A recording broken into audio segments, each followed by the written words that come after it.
जमहूरी निज़ाम के बारे में आपने लिखा कि इससे ज्यादा कोई जाबराना निज़ाम नहीं, ये अकलियत का दुश्मन निज़ाम है। तो सर, जमहूरियत से बेहतर निज़ाम क्या कहीं वजूद में आया है, कहीं है किसी जगह पे? मैं समझता जमहूरियत से बदतर निज़ाम कोई वजूद में नहीं आया। उसकी बुनियादी वजह यह है कि अगर ज़ियाउल हक हुकूमत करता है तो आप कहते हैं एक डिक्टेटर, आप गाली दे देते हैं, आप उसके खिलाफ खड़े हो जाते हैं। अगर मुशर्रफ हुकूमत करता है, आप कहते हैं डिक्टेटर है, आपको खड़े हो जाते हैं। जालिम सिंबलाइज कर दिया ना, आपने सिंबल बना दिया। लेकिन अगर 51% वोटर वोट दे के कहता है खबरदार इंडिया के अंदर अगर मुसलमान उठ के खड़े हो जाए, बेशक 49% भी हो, तो आप उसको कहते हैं इट्स ए डेमोक्रेटिक डिसीजन, ये तो अक्सरियत का फैसला है। क्या करें? छोड़ दो, मुल्क छोड़ दो, वहां क्यों रहते हो? ये ऐसा है जो एस्टैब्लिश करता है डेमोक्रेसी, उसको डिक्टेटरशिप को। यह इजराइल है, 25 लाख मुसलमान रहते हैं वहां पर। क्या सोच सकते हैं? मैं साबरा चिचिला कैंप में 70 साल तक, क्या सोच सकते? साबरा चिचिला कैंप में गया हूं, वहां 70 साल के बूढ़े वहां रहते हैं। जब वो 2 साल के थे तो अपने मुल्क से निकाले गए थे, और अगली अगर उनको 150 साल की भी जिंदगी मिल जाए तो कभी अपने मुल्क वापस जाना नहीं का सोच सकते। इसी तरह इंडिया है, क्या मुसलमान इंडिया का जो है इस वक्त मतलब 20-25 करोड़ जो भी है, या 14-15% है, वहां भी 16% है, जहां भी कभी सोच सकते हैं? इवन देन आप पता क्या करते हैं, ये डेमोक्रेटिक सिस्टम की खराबी पता क्या है? एक सिंपल बंदा उठाते हैं अकलियत में से और साबित करने की कोशिश करते हैं कि हमने इसको वजीर लगा दिया, हमने इसको मेयर लगा दिया, कमाल हो गया। और मेरे नजदीक बदतरीन शख्स वो होता है जो अपनी अकलियत की जो होता है मफादात को बेच के वजीर बनता है। वहां सिंपल है, $6.8 बिलियन पकड़ाते हैं जिमी कार्टर को, तुम मूंगफली के फार्म से उठो और तुमको हम सिंबल करते हैं। तुम, और सिंबल किसका होता है? रॉकफेलर का। सिंबल किसका होता है? बिल गेट्स का। सिंबल किसका होता है? फलाना, जो उसके ऊपर सरमाया लगाते हैं। आज अगर इसको $8 बिलियन ना मिलते जो बाइडेन को, इसका बाप इलेक्शन नहीं लड़ सकता था। ये तो एक बहुत बड़ी डिक्टेटरशिप है जो कि जमहूरियत के ऊपर, और निजाम तो हम हमेशा से एडवोकेट इस्लाम है और कोई नहीं। सर, इस्लाम का निज़ाम कहीं काबिले अमल है, कहीं है इस वक्त वजूद रखता है? देखिए, आइडियल डेमोक्रेसी भी कहीं नहीं है, आइडियलिज्म कहीं आइडियल भी की नहीं हम होता। बात नहीं करते सर, आइडियल की तो बात करनी नहीं चाहिए, आइडियल की बात नहीं हम कर रहे। सर, इस वक्त मुझे बताइए कि किस इस्लामिक मुल्क में नॉर्वे से बेहतर निज़ाम है, स्वीडन से बेहतर निज़ाम है, या डेनमार्क से बेहतर निज़ाम है? क्या सऊदी अरब में है, पाकिस्तान में है, ईरान में है, किस मुल्क में है, मिस्र में है? नार्वे का निजाम की हालत यह है कि औलिया मकबूल जान वहां जाने के लिए जाता है तकरीर करने के लिए सैयदना अली हजवेरी की एक उर्स के ऊपर, और पूरा शहर इकट्ठा हो जाता है और कहता है कि खबरदार इस बंदे को नहीं आने देना, और उसकी म्युनिसिपल कमेटी से उसकी रजिस्ट्रेशन कैंसिल हो जाती है। उसके बाद वो लोग जो है एक मस्जिद के अंदर उर्स मनाते हैं, और मैं जहां जाता हूं मेरे पास ब्लू पासपोर्ट है, मेरे पास वीजे का हक हासिल है, और मुझे वो लोग कहते हैं कि सारे लोग जहां इकट्ठे हो गए हैं, वो खातून जिसने एक किताब लिखी थी इस्लाम एक बहुत बड़ा ताउन, वो भी है और रीड कर रहे हैं, तो हमारे लिए मसला बनेगा प्लीज आप ना आए। जिस मुल्क के अंदर आप अपने मेहमान को ना बुला सकें, आप उसकी तारीफ कर रहे हैं। क्या पाकिस्तान ने कभी अच्छा, किसी को आपका जवाब दे दो सिस्टम। जी प्लीज। कार्ल मार्क्स ने जिस वक्त ये शुरू किया था इस निजाम को, तो ये निजाम उन्होंने सोचा था कहीं मुल्क कम्युनिज्म नाफिज हो सकता है कि नहीं हो सकता। 1800 में कुछ में किया, 1917 में नाफिज हुआ। इसका मतलब वो जद्दोजहद छोड़ देते कि नाफिज नहीं हो सकता। उन्होंने जद्दोजहद की, 1917 में उसको नाफिज करके दिखा दिया। एक दूसरा कहता है इस्लाम का ताल्लुक है, इस्लाम 1924 तक मुकम्मल अपनी स्पिरिट के अंदर नाफिज है, सिवाय इलेक्टोरल सूरत-ए-हाल के। निजाम होता है आपके सिस्टम से, आपके इंस्टीट्यूशन से। क्या मुसलमानों ने अपना इकोनॉमिक सिस्टम छोड़ दिया? नहीं छोड़ा। क्या मुसलमानों की फॉरेन पॉलिसी बदल गई? नहीं बदली। क्या मुसलमानों का एजुकेशन सिस्टम बदल गया? नहीं बदला। क्या मुसलमानों का पेनल कोड बदल गया? नहीं बदला। क्या मुसलमानों का सजाओं का निजाम बदल गया? 1924 तक मुजल्ला अदलिया जो है वो खिलाफत उस्मानिया में नाफिज रहा है। अल्तमश ने 1256 के अंदर आके फिका अनफिया नाफिज की थी, और वो नाफिज रही है 1857 तक। सिस्टम रहे हैं, सिस्टम की फेलियर आप ये नहीं कह सकते कि चूंकि ऊपर ज़ियाउल हक आ गया तो कल भुट्टो आ गया तो सिस्टम फेल हो गया। पाकिस्तान नहीं फेल होता। आज अगर फौज टेक ओवर कर रहे इंडिया के अंदर और वो नरेंद्र मोदी को उठा के वहां जर्नैल आ जाए तो इंडिया फेल नहीं होगा, इंडिया चलता रहेगा। वो बेशक उसको आइन को मुअत्तल करे, कुछ करे, सिस्टम को देखा करे। सिस्टम नाफिज रहा है 1400 साल तक। अच्छा सर, ये जो कहा जाता है कि जी खिलाफत राशिदा रही सिर्फ 28-29 साल, उसके बाद इस्लाम का सिस्टम कहीं काबिले अमल नहीं रहा, इसको कैसे देखते हो? खिलाफत उस्मानिया तो बादशाहत थी, उसको आप खिलाफत कह रहे हैं। पहली बात तो है कि इस्लाम में बादशाहत कहां लिखा है कि इस्लाम में बादशाहत नहीं हो सकती? मौलाना मौदूदी की किताब देख लीजिए। मौलाना मौदूदी फौत हो गया, मौलाना मौदूदी का जवाब आप मौलाना मौदूदी देंगे, मैं नहीं देना चाहता। मैं बुनियादी तौर पर ना, नहीं मौलाना, आप मौलाना मौदूदी का जवाब, मैं मौलाना मौदूदी की खिलाफत वलीद के सख्त बड़ा नाखुश, मौलाना की जमीयत में रहा हूं, मैंने उनके साथ इस पे बात की है। मैंने कहा मुझे बताइए, आपने वेस्टर्न प्रोपेगेंडा की बुनियाद के ऊपर आपने तराजू लगाया कि जहां जमहूरियत नहीं है वहां इस्लाम नहीं है, ये कैसे हो सकता है?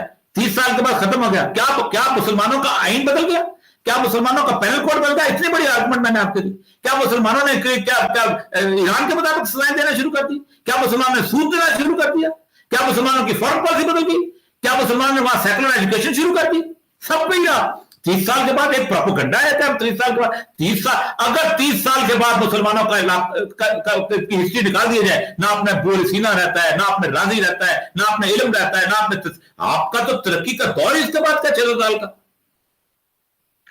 तो सर मौलाना मौदूदी तो आपकी फेवरेट पर्सनालिटीज में से हैं। मेरी फेवरेट पर्सनालिटी सिर्फ सैयदुल अंबिया सल्लल्लाहु अलैहि वसल्लम है, बाकी सब उस चश्मे से पानी पीते हैं, उसमें जिसका जितना ज़र्फ होता है उतना पानी पीता है, मैं उतना उसकी इज्जत करता हूं और मैं उनकी बहुत इज्जत करता हूं मौलाना मौदूदी की। और सर आपने जो कहा कि नॉर्वे ने आपको वीजा नहीं दिया, उससे पहले आपने कहा कि हर स्टेट का एक पर्सोना नॉन ग्राटा होता है और उसको हक हासिल है कि वो पर्सोना नॉन ग्राटा रखे। तो सर क्या मुसलमान जो हैं, क्या सऊदी अरेबिया किसी को आने देता है मक्का में, किसी नॉन मुस्लिम को? इसको कैसे देखते हैं आप? मैं इसीलिए मैंने ना नॉर्वे को आइडियल कहा, आपने आइडियल कहा, और ना मैं सऊदी अरब को आइडियल नहीं कहा, मैंने कहा बेहतर तो निजाम है, मैंने आपको साबित कर दिया। इसी तरह मैं सऊदी अरब को भी नहीं कहता। आपको पता है कि सऊदी अरब, मैं अगर आज 2 कॉलम लिखूं तो सऊदी अरब भी, डॉक्टर शाह साहब को सऊदी अरब ने बंद किया हुआ था। क्यों बंद किया हुआ था? सफर रवानी को क्यों सऊदी अरब ने बंद कैद किया हुआ है?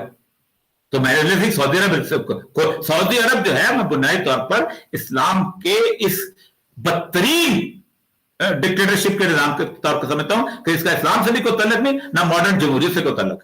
Protocols of the elders of Zion, इसको आप एक जेन्युइन दस्तावेज समझते हैं और पूरी दुनिया में इस पे इत्तेफाक है कि ये एक फॉर्जरी थी।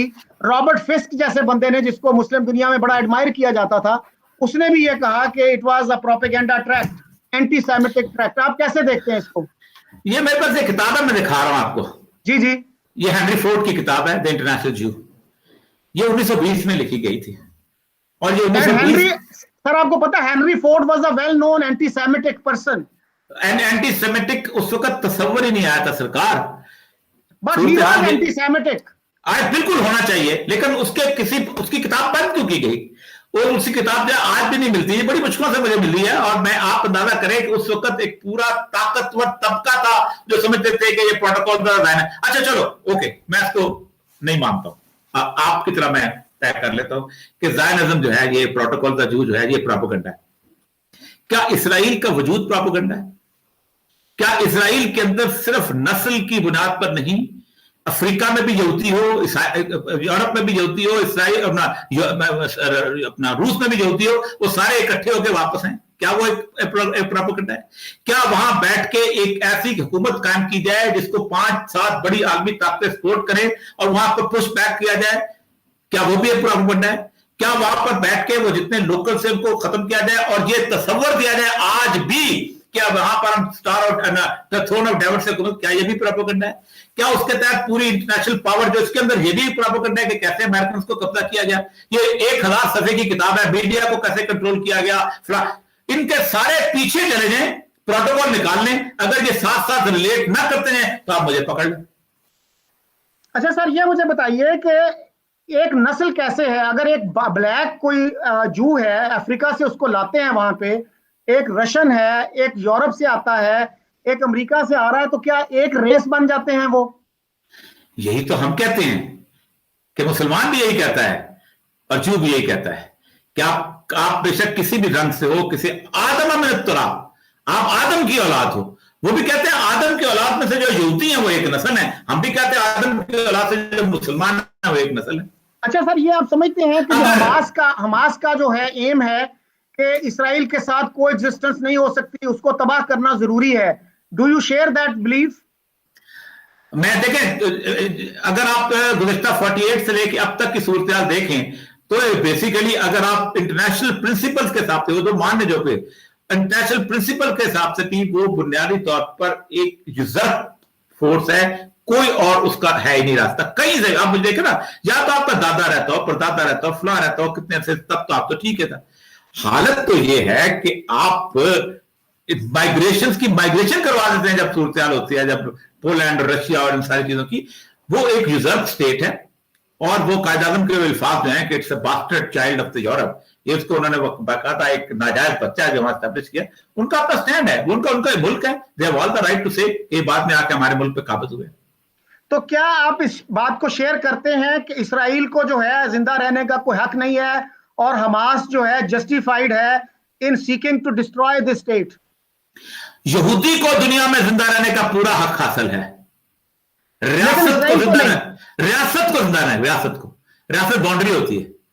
जिस तरह उन्होंने आके नाजायज तरीके से कब्जा किया है अपने, यहां पर उन्होंने एक मरले का प्लॉट लिया है, हम कहते हैं अपने 4 कनाल के प्लॉट में वापस चले जाओ, इज्जत से रहो। सर, ये जो जॉर्डन है, जॉर्डन भी अंग्रेजों ने कायम किया था 1921 में, और वो पैलेस्टाइन के 79% टेरिटरी पे कायम हुआ। क्या वो भी एक नाजायज बच्चा है इसराइल की तरह? इसराइल को तो यूएन के तहत कायम हुआ। देखिए, पहली बात तो है कि जॉर्डन में कोई बंदा बाहर से आके नहीं लाया गया, ठीक? इसराइल में जो आए हैं, ये हाशमी जो आए हैं यहाँ पे अरब से आए हैं ना।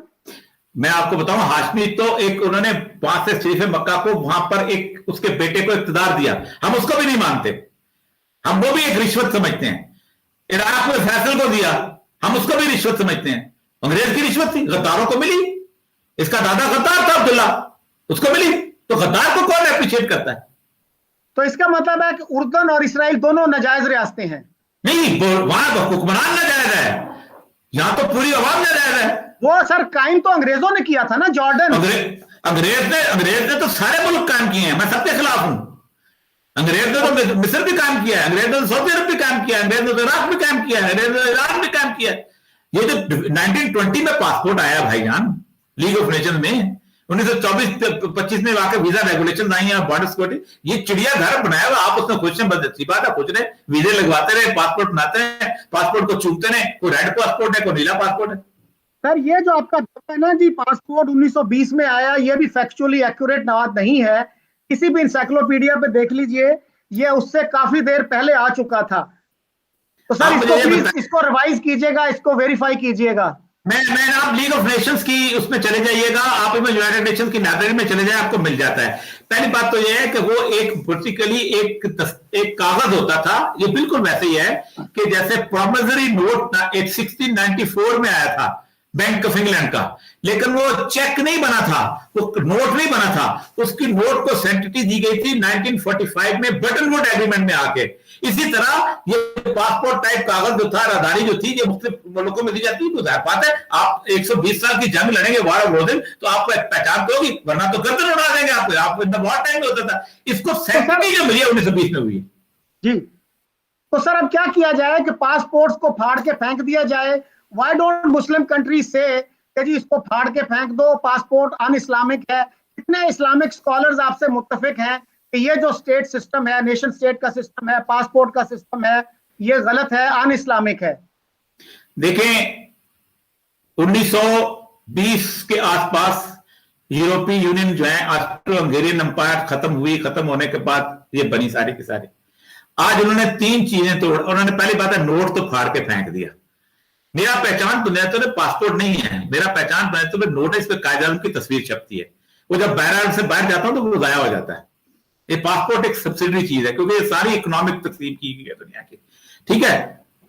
29 मुल्कों ने फाड़ के फेंक दिया वो नोट। आपको कहीं डुशमार्क नजर आता है?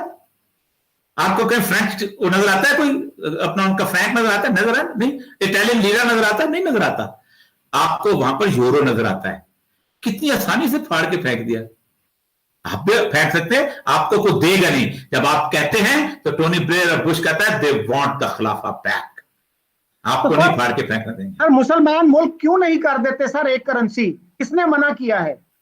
मैं आपको अर्ज किया ना कि मसला यह है कि मुसलमान मुल्कों के ऊपर 57 कंट्रीज के ऊपर 99.9 बल्कि 100% सेकुलर लिबरल हुक्मरान है।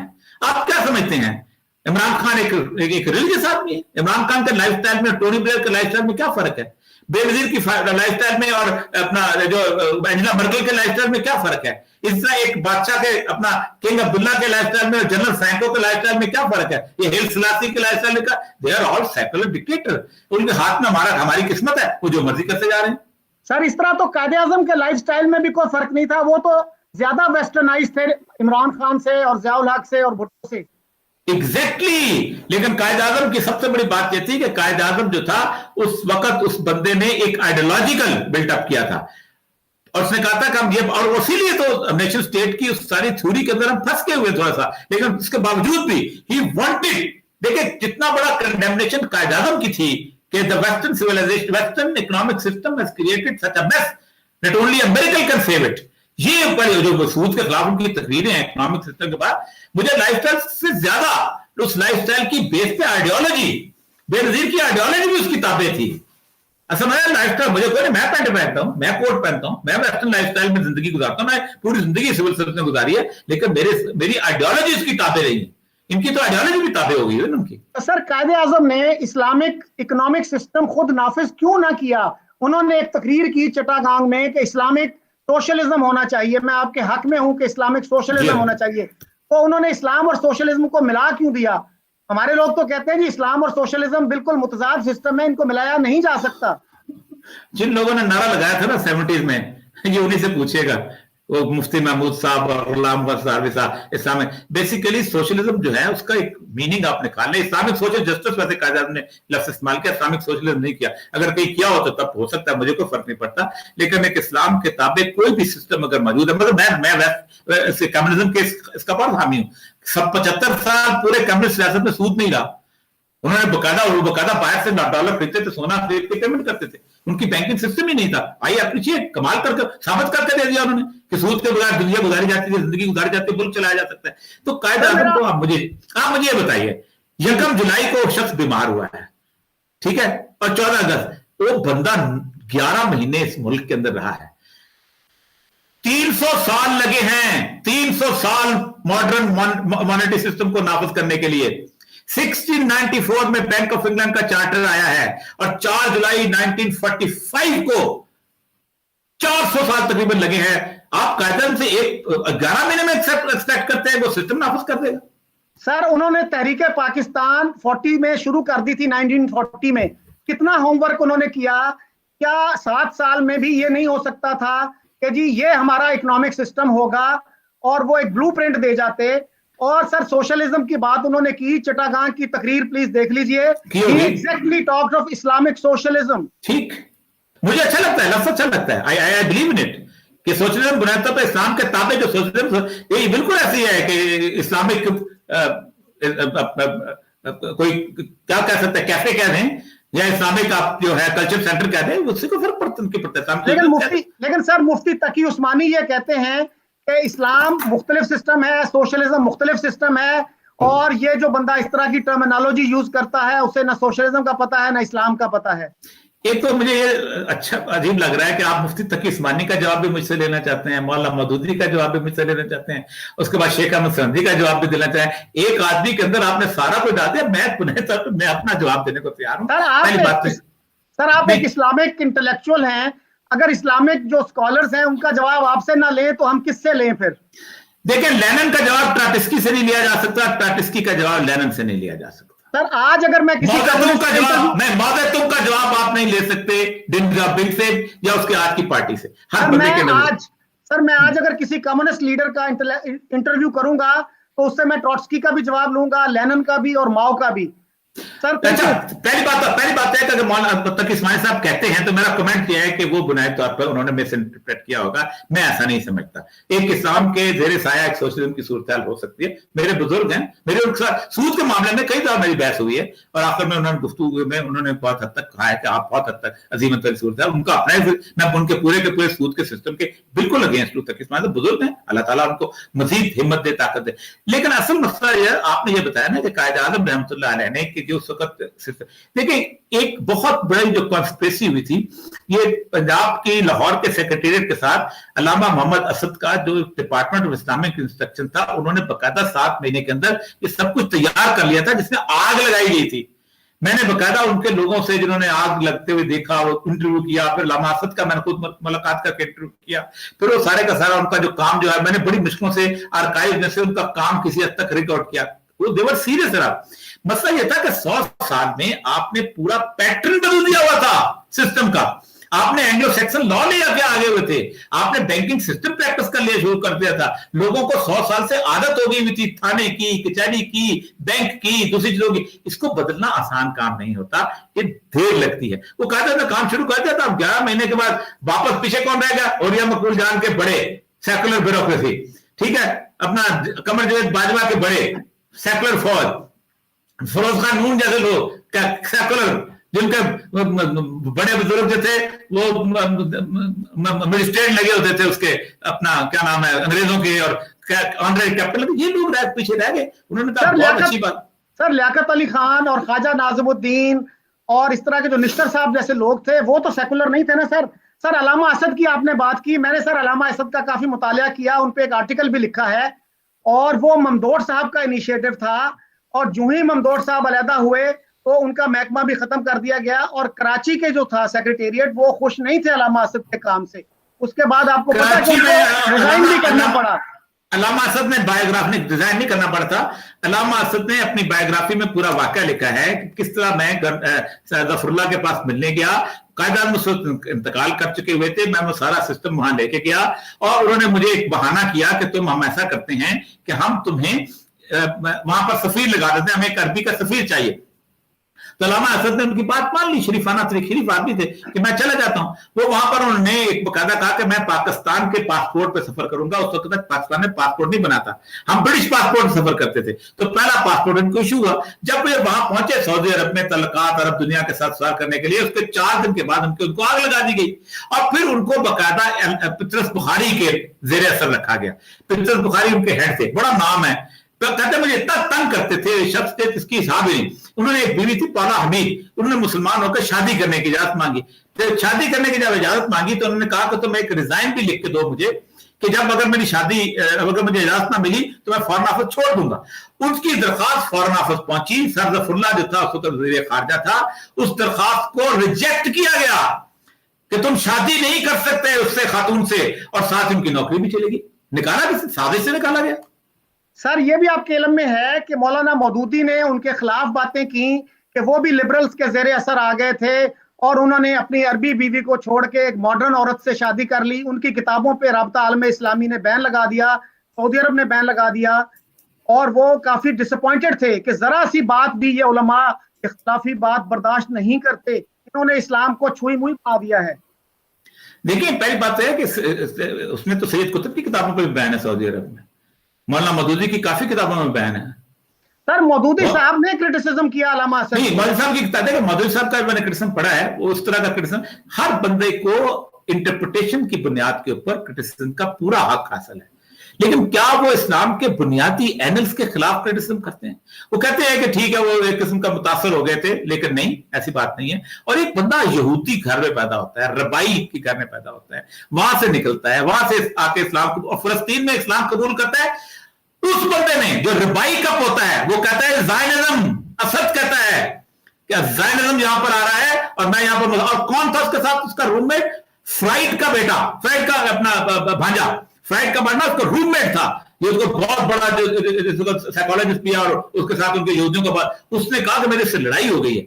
उस बंदे से ज्यादा गवाही कौन? तो अपनी छोटी छोटी इंटरप्रिटेशन की गलती होती है। मैं मौलाना मौदूदी के खिलाफ तो मौलूद को नहीं मानता हूं, लेकिन इसका मतलब ये नहीं कि मौलाना मौदूदी की इज्जत कम होगी मेरे दिल में। लेकिन सर बात यही है ना कि हमारे उलमा जरा जरा सी बात पे वो इतना बिगड़ जाते हैं कि वो उसको बर्दाश्त नहीं करते। तो सर मैं बहुत ममनून हूं, आपने बहुत टाइम दिया मुझे। खुदा हाफिज। खुदा हाफिज।